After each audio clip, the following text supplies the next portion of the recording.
clan conferences over the years, as well as celebration. So he probably is familiar with a number of you. Before I introduce them, though, I wanted to give a quiz to you guys. And this is pretty important. You got to test your knowledge skills here. It's a quick question. Maybe we should move it too. I wanted to ask you if you know how Canadians spell Canada. Okay. C-A-N-A-D-A.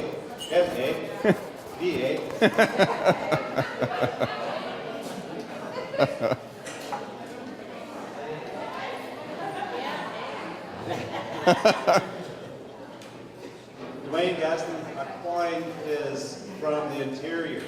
He is an interior Clinket. He comes from the wolf moiety. And one of the things that we had a challenge to do this particular clan conference, as you know, based on the theme, our history, we are healing ourselves. Because there was no Canadian-American border back in the day before contact, we cherished our Finland Clinkets, as we now refer. So we do not really recognize that border amongst ourselves. And we wanted to have an opportunity, because of our connectivity, to hear from our interior Tlingit on the 150th year of the Alaska Day. We are healing ourselves, our history. With that in mind, please give a warm welcome to Duane. Thank you. Thank you. I'll give an inland Tlingit thank you. G'naschish, eh?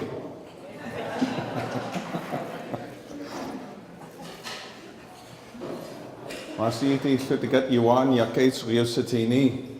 Gastant Kakashnoop Yukat to Sauk Tinakana. Goch Nahat Siti. Yan Yedi Ayahat. Klek Hayadika Deshitan Dachkanta Ayahat. Defis and Kwan Ayahat. Claim Luchish. Shiatica Kwan. Aucoin Luchish Fitigat Yuan. It's an honor to be here today. Our little Canadian contingent. You know that movie, Planes, Trains, Automobiles? Well, this was Planes, Ferries, Automobiles. It took us to get here today, but we did it. When that plane touched down, we were supposed to, we were so smart. We're like, oh, we're going to charter a plane from Skagway, hour and a half to get to Sitka. Mother Earth had other plans for us. Our charter plane got stranded in Juneau yesterday, so we ended up having to take the ferry from Skagway to Juneau. We overnighted the Driftwood, yay Driftwood. And then we caught the plane this morning. So when the plane touched down at 11:30, we were like, woohoo, we made it. But it's an honor to be here. I just wanted to acknowledge all the Teslin people who are here today. I don't think there's like 5 people left back at home. But it's good to see my Teslin people here as well. This is such an important event, and that it's an honor for us to be here to share a little bit of our story with you. When I was asked about today's talk, I don't know as much about Alaska being 150 years that the Russians claim they sold it. But also in Canada, we just celebrated Canada's 150th birthday. So 1867, Canada became a country. But you know, it's a difficult conversation that we've been having within Canada, because that's not our anniversary. We were here long before there was a Canada. Our history goes long beyond 150 years. So the struggle is, how do we reconcile colonizers anniversaries, colonizer dates, what might be important to colonizers, to us as Tlingit, to us as Indigenous peoples, it has a different meaning. Because in Canada, that 150 years hasn't been all roses and sunshine. There's been residential school, just recently we settled a 60s scoop, where in the 1960s, so many of our young children were apprehended by the government and adopted out to non-Indigenous families all over the world because they thought that we as Indigenous parents, we didn't know what we were doing and that the Lake Ka could raise our kids better. And so in Canada, that's the struggle, 150 years. Like what is there really to celebrate? And then there's another side of me that says, you know what, Canada, it's not perfect. No country is perfect. But Canada has come a long ways in trying to reconcile their past, the mistakes that have been made in the past. Just recently, 2008, they did the apology for the residential schools, that my mother and so many of our people were apprehended, and I think the same happened here in America, where as children were stolen away from their families and communities and put in residential schools. But in 2008, the Canadian government, they actually did this big apology where they gave an official apology to the survivors of residential school. And there was money that was included with that and healing programs. So that's a big step. But Canada still has a long ways to go. That there's still much of that colonial approach to our people that takes place within Canada, that a lot of our people refused to celebrate Canada's 150th birthday. But for some of us who try to reconcile the two histories, there was one approach that said 150 plus to recognize the thousands and thousands and thousands of years and generations that our people had been here long before there was a Canada, long before there was an Alaska, long before there was an America. And you know, when we look at the colonizers' borders, those aren't our borders, yet they impact us. Like we're always nervous wrecks coming across the border. All these cameras going off and checking this and checking that. That shouldn't be. It's Tlingit territory. That is one nation that existed here long before either countries came into being. And also, as my father is French, and so I have Lake Ka blood within me. My dad's people, they immigrated from France in 1640, from La Rochelle, France. That my great-great-great-great-great-grandpère, Martin Aucoin, he came over with all his kids and his wives. They sailed over the Atlantic and to what is now Nova Scotia. In 1640, they settled in their new home. But one thing I love, they're Acadian French. One thing I love about my father's people, Achishas, is that they weren't like other Europeans. When they arrived in North America, they honored the Mi'kmaq. Those are the people who lived in the Eastern Canada area. They honored the Mi'kmaq as the original peoples of the land, as the owners of the land. And they just didn't come and say, we're going to live here, you guys got to move out now. The Acadians, they went to the Mi'kmaq and they said, well, we would like to live here. Would you be able to help us? And would there be some land that you would let us live in? So the Mi'kmaq, they put aside some land for the Acadian people, and they helped us. They helped my father's people survive in their new home.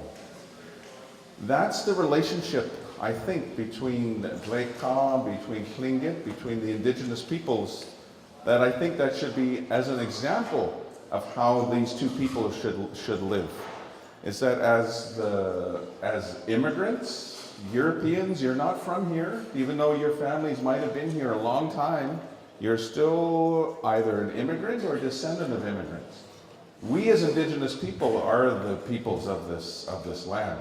But how do we, as the first peoples of this land, share what we have with our brothers and sisters who came over the big waters from Europe? Because we're all family.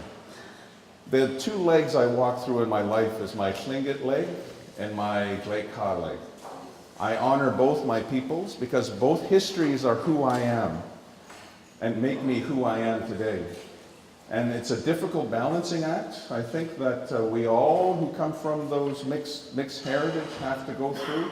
But even if you don't have any European blood within you, there's still the culture, the European culture that we have to learn to live and get along with. We have an elder coming walking along in the Okay. wheelchair out there, and I'm wondering who it is and can they go? Oh, okay. We're just wondering, there's a wheelchair out there. We have an elder who requires a wheelchair. There's a wheelchair out there that we're just wondering if they'd be able to use it. Oh, yeah, can you go talk to them, Peter? Okay. So, one of the things I wanted to share, how many of you seen the movie Little Big Man? Do you love Chief Dan George? I just love Chief Dan George in that movie. I'm lucky to be friends with his family, the George family from down in Vancouver. And in 1967, Chief Dan George gave a talk. He was asked to do a presentation at Canada's 100th birthday. Chief Dan George, he was very blunt, and he gave a very balanced approach to how do we as Indigenous people celebrate Canada's 100th birthday. So I talked to his youngest son, Leonard George, and here's a quick quiz. How many of you have seen Smoke Signals, the movie Smoke Signals? You know the guy who sits on top of the motorhome giving the traffic report? Yeah, that's Leonard George. He's the son of Chief Dan George. So I talked to Leonard, and I said, I'm coming to this clan conference, and they want me to do a talk on the 150th anniversary of Alaska, 150th birthday of Canada. And I said, I would love to share your father's poem that he wrote. And Leonard he gave me permission, and he said his father would be thrilled to know that his poem was being shared at this event. So I'm just gonna play for you the Lament for Confederation by Chief Dan George. It was done in 1967.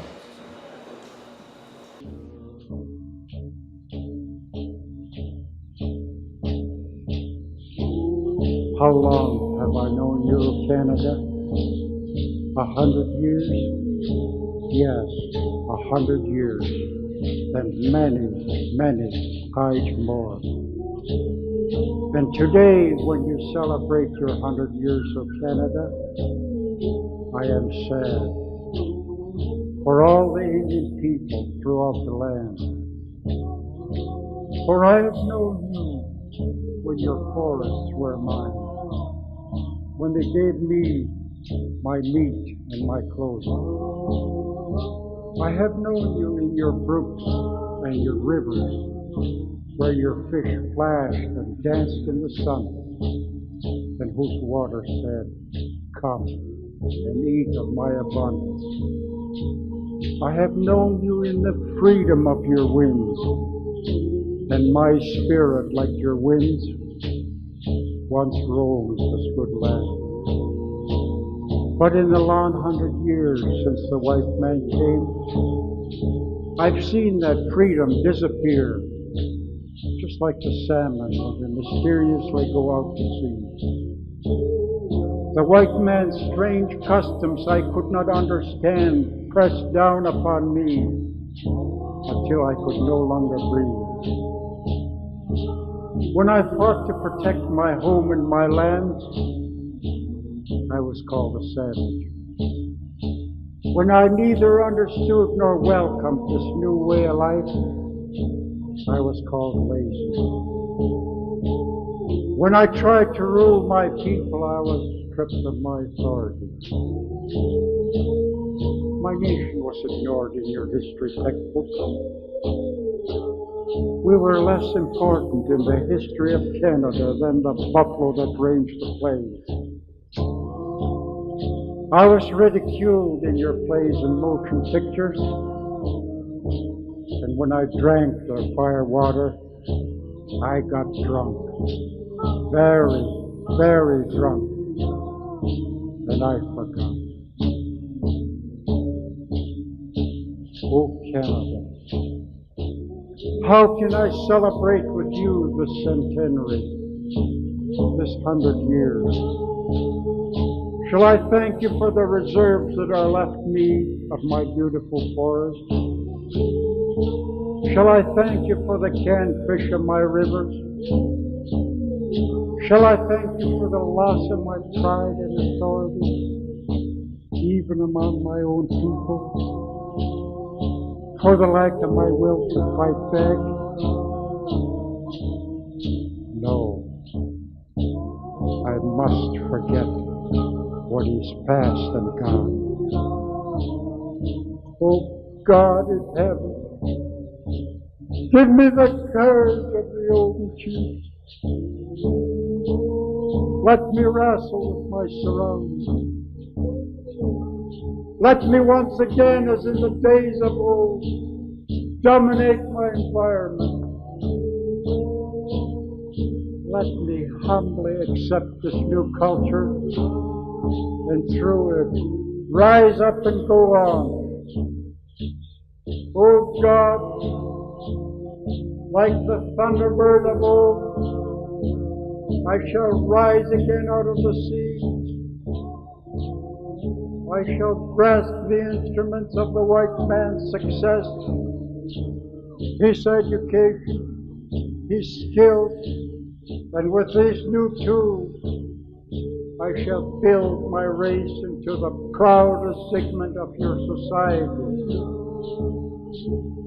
And before I follow the great chiefs who have gone before us, I shall see these things come to pass.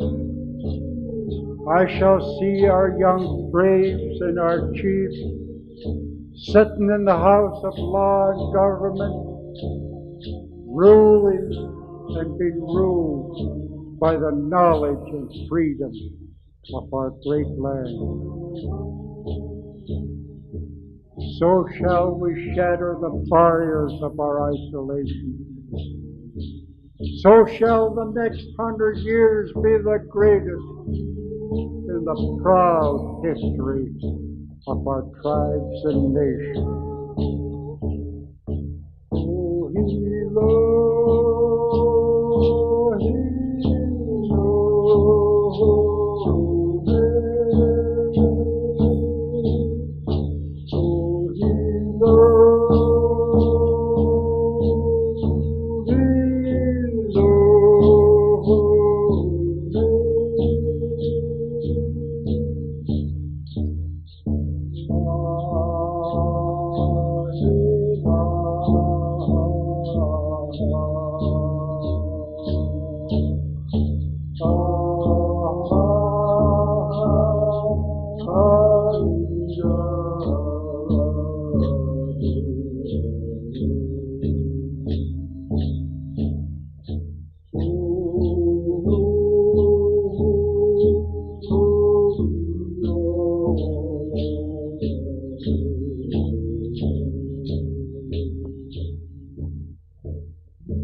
I always get so emotional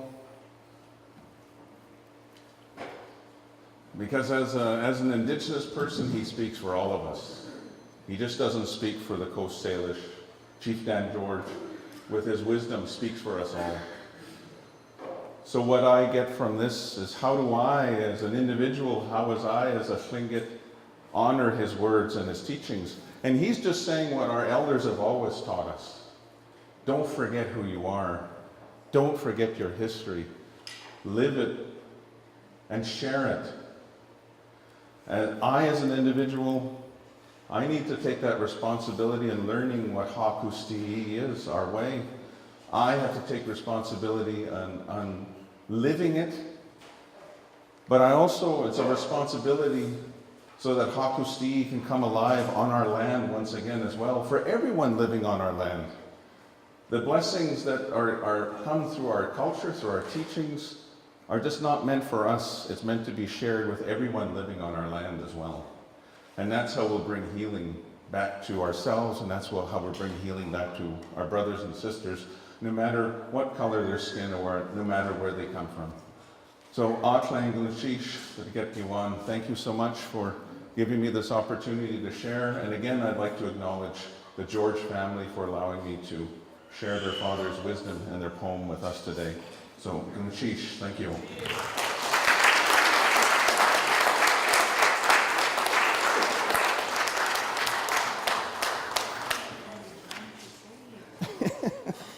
How was that?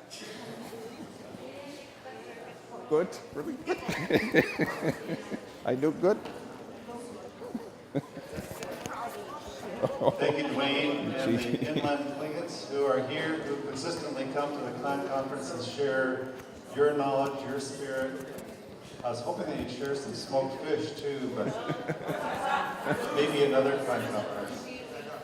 Seaweed. We look forward to your presentations and your participation.